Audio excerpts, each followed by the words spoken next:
첫 장은 피의자 박근혜 52년생 65살 직업 전직 대통령으로 시작합니다. 검찰은 박 전 대통령을 뇌물 등 피의 사건에 관해 서울구치소에 구속하고자 구속영장 발부를 청구한다고 밝히고 있습니다. 범죄 사실과 구속 필요 사유는 122쪽에 걸쳐 적어놨고요. 범죄의 중대성도 함께 고려됐습니다. 박 전 대통령 측은 무리한 주장이라면서 강하게 반발하고 있습니다.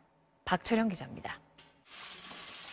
검찰은 우선 박 전 대통령의 범죄가 상당 부분 소명됐다며 사안의 중대성을 주요 구속 이유로 들었습니다. 이에 박 전 대통령 측은 중대성은 구속 사유가 될 수 없다는 입장입니다. 사안의 중대성이라고 하는 것은 어디까지나 판단의 자료가 되는 고려 사항일 뿐이지 그 자체가 구속 사유로 되는 것은 아닙니다. 검찰은 구속된 다른 공범들과의 형평성을 언급했지만 변호인단은 이 부분도 비판했습니다. 증거 인멸의 우려가 있거나 도망갈 염려가 있어서 구속된 것이지 공공관계가 있다고 해서 구속된 건 아니지 않습니까? 검찰은 박 전 대통령이 증거인멸 우려가 있다고 밝혔습니다. 직위에서 쫓겨났고 어떤 권력도 행사하지 못하고 있는 딱한 처지에 있는데 그 지휘를 받으면서 증거를 인멸하는 데 나설 그런 공직자가 있습니까?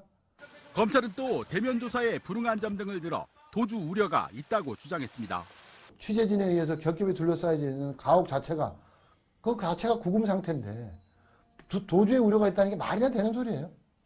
특히 박 전 대통령 측은 검찰이 형평성을 고려한다면 고영태 일당에 대한 수사도 병행되어야 한다는 입장입니다. 영장실질심사 당일에도 검찰과 박 전 대통령 양측이 구속 사유를 두고 치열한 법리 다툼을 벌일 것으로 보입니다. MBC 뉴스 박철현입니다. 첫 장은 피의자 박근혜 52년생 65살 직업 전직 대통령으로 시작합니다. 검찰은 박 전 대통령을 뇌물 등 피의 사건에 관해 서울구치소에 구속하고자 구속영장 발부를 청구한다고 밝히고 있습니다.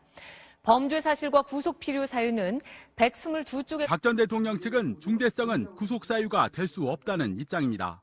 사안의 중대성이라고 하는 것은 어디까지나 판단의 자료가 되는 고려 사항일 뿐이지 그 자체가 구속 사유로 되는 것은 아닙니다.